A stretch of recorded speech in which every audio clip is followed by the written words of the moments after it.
PDP, from PDP to the ADC, and from the ADC now to the Nigeria Democratic Congress. So recently, the courts, passed a judgment saying that directing the Independent National Electoral Commission (INEC) to deregister some political parties, and NDC happens to be part of that, among the party that the court directed INEC to deregister.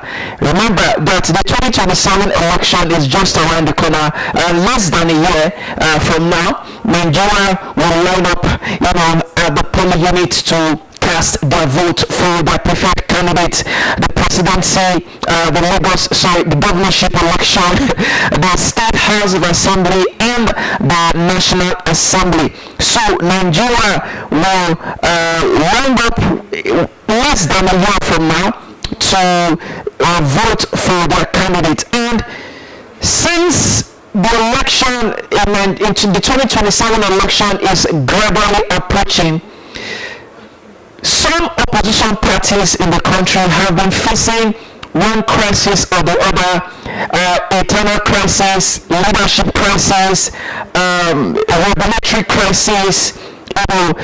Today we will hear about courts modifying the leadership structure of a particular opposition party, and tomorrow we will hear of another court,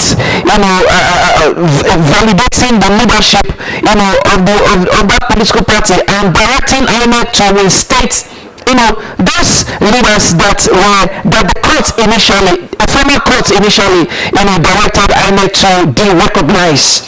Now, recently, in a new judgment, the court directed INEC, the Independent National Electoral Commission, to deregister some political parties.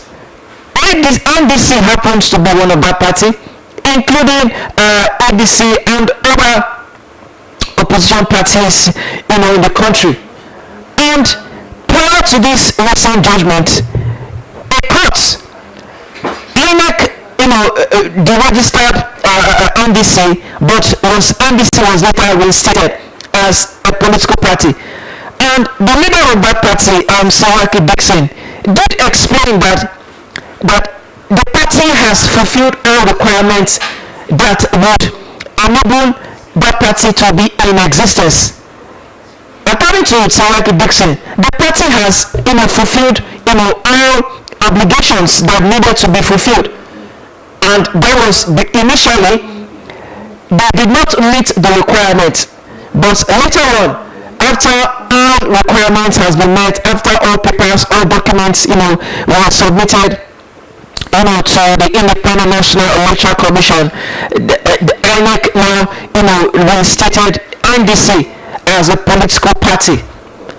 But lo and behold, recently, a Nigerian court voided the existence or the registration of NDC, directing the INEC to deregister the NDC.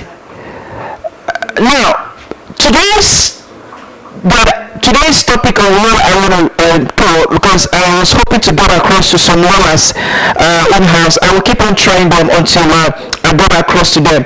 But the question this morning is, can a court reverse a judgment that it initially pronounced? Can a Nigerian court, either the Supreme Court, the High Court, the Appeal Courts, any of the courts, can that court, after giving a judgment, can it go back and to reverse that judgment? This is what I'll be able to trash this morning. Remember the voice that you just heard at the opening of the program? That was Saraki Dixon, that's the chairman of the national chairman of the Nigerian Democratic Congress (NDC). Now, one of the reasons that were given was that the NDC logo is the same as the logo of the APC, and Dixon did say that can that be a valid point that a party should be deregistered, that a party should not be recognized or should not be in existence? So these are some of the things that are going on, among the opposition party in the country. Remember, ADC was first to be hit with this, with this crisis. The court raised questions concerning the validity of its leadership. Remember that the leader of the ADC, that's the African Democratic Congress, is former president of the Nigerian Senate, David Mark, as the leader of that political party. And the court said that the leadership of that party was not duly constituted. But according to the law, it is not the business of the courts to interfere in party matters, in internal matters that the party is facing. Any internal matters that the party is facing should not be the business of the courts, should not be the business of even the INEC. Now, the question this morning is, can a court reverse its judgment or its decision initially that were pronounced initially? According to some school of thought, a Nigerian court can reverse, set aside, or vary its own judgment. However, this power is not absolute. This power is not absolute, and it is generally restricted to specific legal circumstances. The primary pathways and condition for overturning a judgment directing INEC to the registered political parties.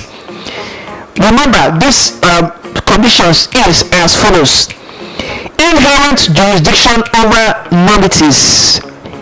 In the case, what it means is that if any court of record can set aside its own judgment, if the initial decision had fundamental defects, such as a lack of jurisdiction or a denial of fair hearing to an essential party. For example, if a court discovers that a directly affected political party or group was not joined in the suit, it can set aside its order in the interest of justice. There's what we call the slip rule, which means that a court can reverse or amend its decision to correct a clerical mistakes, accidental slips, or omissions. It cannot simply rehear a case because a party is unhappy with the outcome. Another condition again that could make a court to reverse its judgment. In terms of appeal, a federal high court cannot overturn a judgment delivered by a court of equal jurisdiction. To reverse such a directive, INEC or the affected political parties must appeal the decision to a court of appeal. The appellate court has the authority to examine the lower court's reasoning and can issue a stay of execution or completely nullify the deregistration directive if it finds that the due process was not followed. So this is another valid reason why a court has the ability to reverse its judgments. What was that reason? If it was discovered that the process of registration, if it is discovered that it was not validly documented or it was not carried out validly, then if the court had earlier pronounced that party A should be deregistered, now if that case was appealed by INEC or somebody from another political party appealed that court decision ordering INEC to carry carry on with the registration to validate the registration of a political party. Now, if INEC at the end of the day discovered that the process that was followed by a political party to be deregistered, if it was discovered that that process was that the party did not fully adhere to the process, then if it was appealed, then the court can sit back, can look at the various reasons that was presented to it. If it was valid enough and it was beyond every reasonable doubt that this party did not follow the due process of party registration, then the court can give a judgment or give a ruling directing the electoral umpire to deregister such political party that INEC brought before the courts. Okay? Now, another reason again that a party that courts should deregister a political party. In terms of Supreme Court, the Supreme Court review. The Supreme Court of Nigeria is the highest appellate authority. It is highly cautious about overturning its substantive decisions, but it can reverse itself in rare exceptional circumstances to prevent a severe miscarriage of justice or correct an error of law. Before a Supreme Court can reverse its judgment, what it means, before a Supreme Court can reverse its judgment, that court must take into cognizance, that court must be very careful before taking a decision. Every I's must be dotted and every T's must be crossed. That is, the court must thoroughly go through the judgments, must thoroughly go through the cases, must thoroughly go through the arguments. When it was brought, that's the case that was brought before it, the court must thoroughly go through those hours before finally saying that, okay, yes, a matter was brought to this court and we have found it necessary that despite the fact that a lower court had pronounced a judgment concerning this case, based on what we have seen, based on the document, based on the fact that is on ground, we deem it fit to reverse the judgment that was given by a lower court, that case that was brought before us. So it is rare for a court to reverse its ruling or its judgment that it passed earlier. It is rare.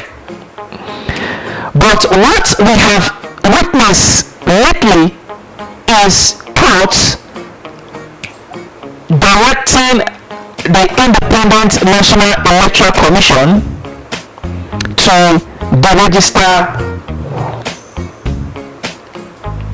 political party, that is NDC and other parties in the opposition bloc.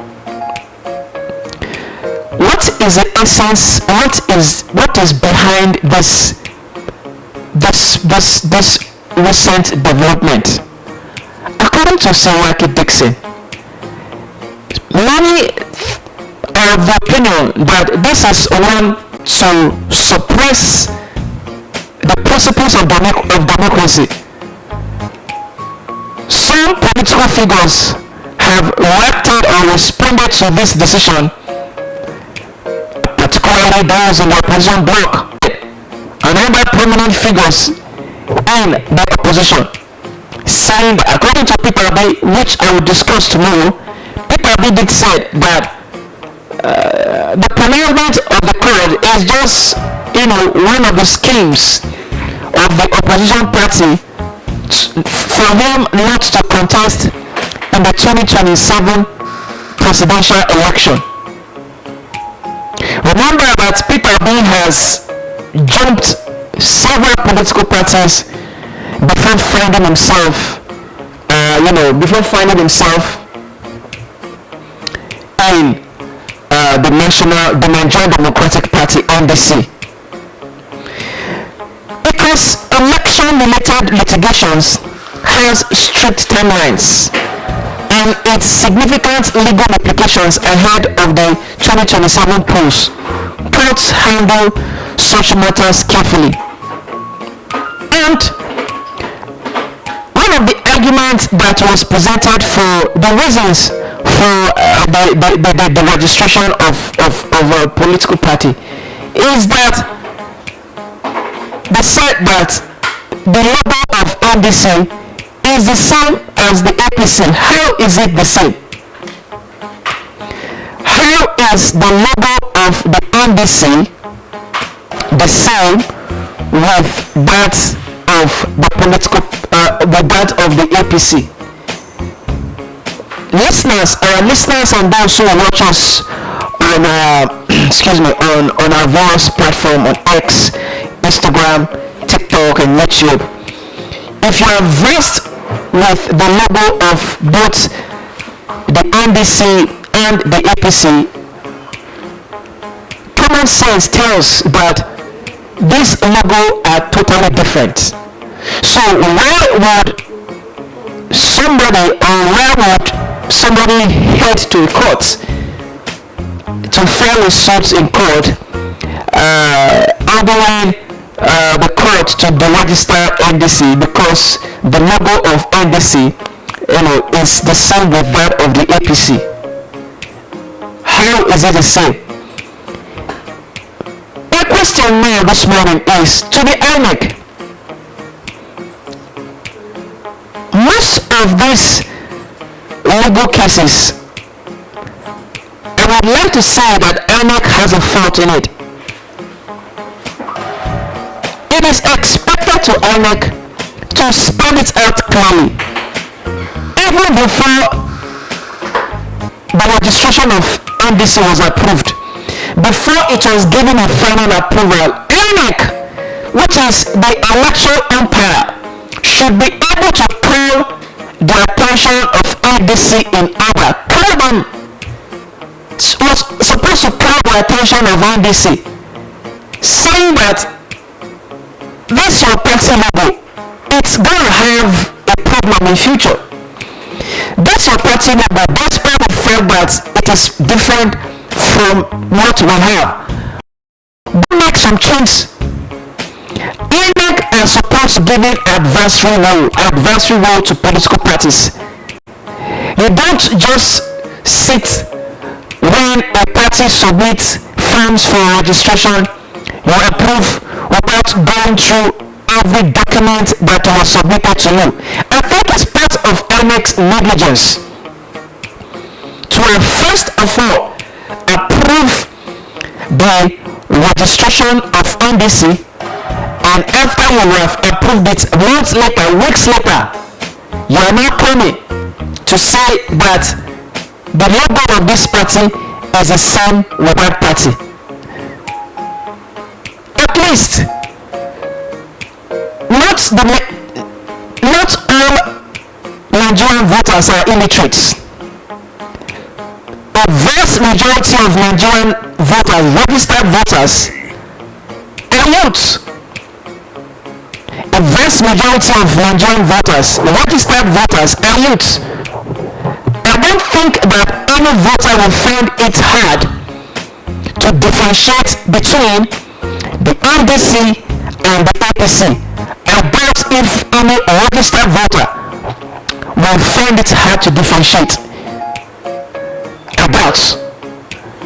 Because it is part of the Independent National Electoral Commission to educate the electorate.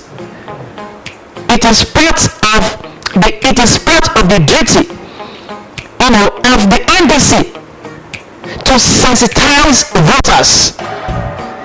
It is their duty to educate voters that this is party A logo, this is party B logo, This is where you are supposed to complete when voting.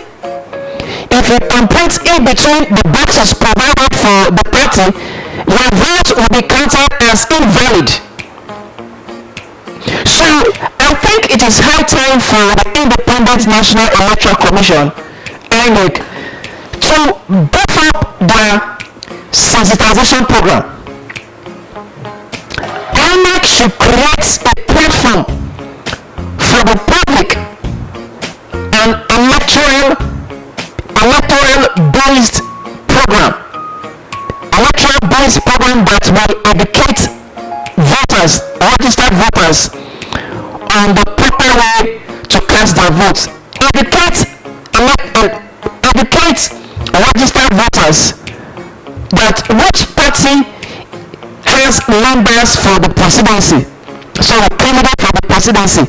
This party does not have candidates for the presidency. If you vote for this party for the presidential, your vote will be invalid. In fact, if INEC discovers that a particular political party does not have a presidential candidate, that party will go out not to be in the ballot papers. I'm sure INEC should be aware of that. So I think that the Nigerian registered voters need to be educated ahead of the 2027 general elections, and INEC has a lot of work to do. INEC has a lot of work to do in terms of voter education.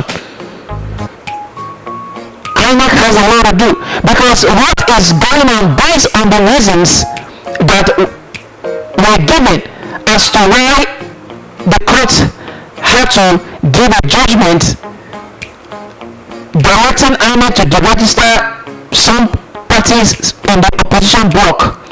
If INEC had thoroughly, had adequately, had judiciously carried out their duty, which is educating political parties, sensitizing members of the public, this ought not to have come up in the first place. That is that for INEC. Now to the political parties.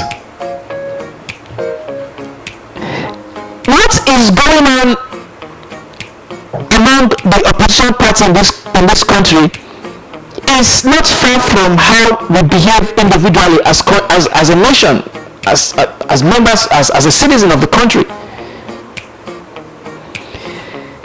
It is the responsibility.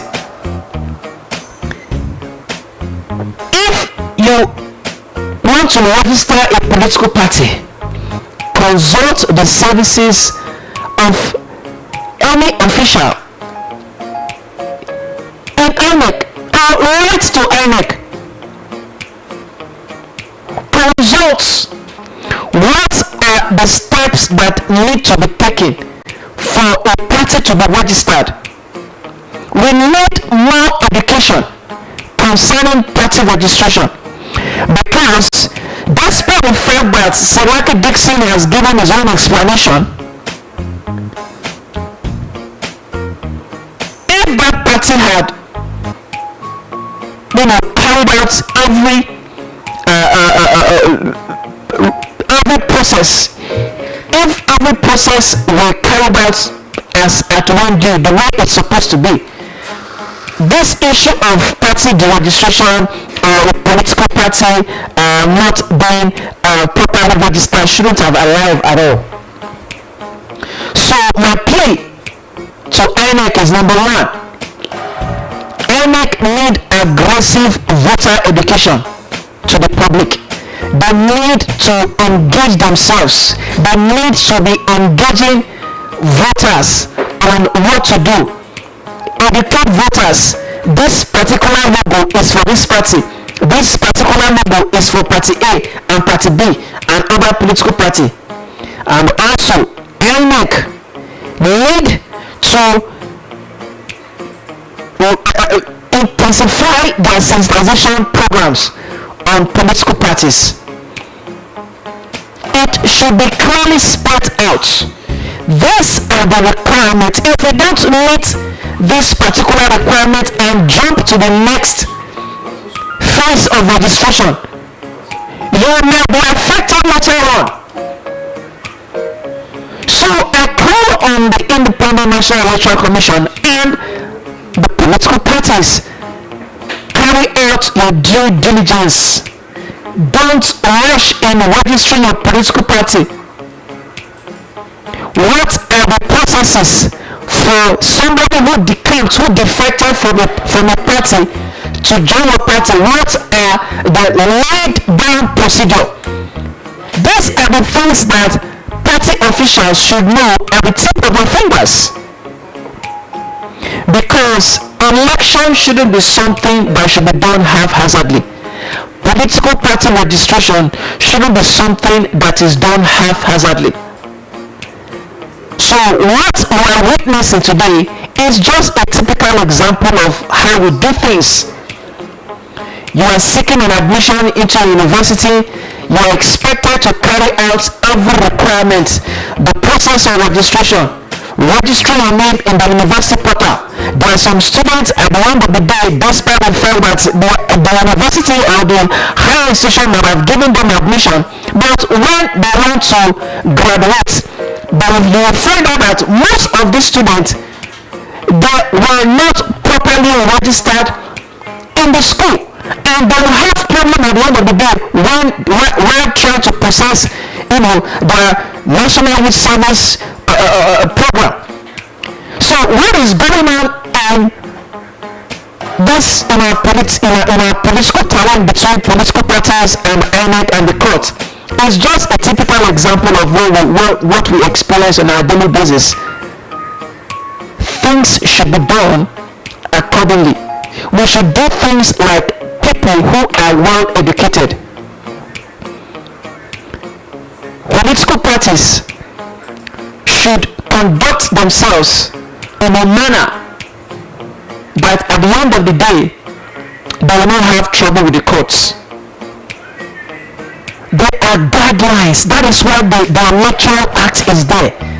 The Electoral Act is not there for fancy. It is there so that politicians who want to defect from where they are to another party should go to the Electoral Act. What should I do? If I'm leaving this party, what should the party do? If I want to decamp to this party, before you decamp to any party, check if this party was duly registered by INEC, so that you will not fall victim of what is going on. So I will dwell now on this more on political updates, where I will talk about Peter Obi's reaction and his chances. Because as it is right now, well, let's keep our fingers crossed. Alright, Lagos, this is Overt Radio. This is the political update here, and we've come to an end of the political update here on Overt Radio. You can watch this program on our various social media platforms on X, Overt Radio Live, on Instagram, Overt News, on TikTok, Overt.radio.lagos, on YouTube, Overt Radio Live. You can also go to our news website, overtnews.com, to keep yourself abreast with latest developments in the country. My name is Ken. Don't go anywhere. 10 o'clock, Bukola Olawale will be here for the news update at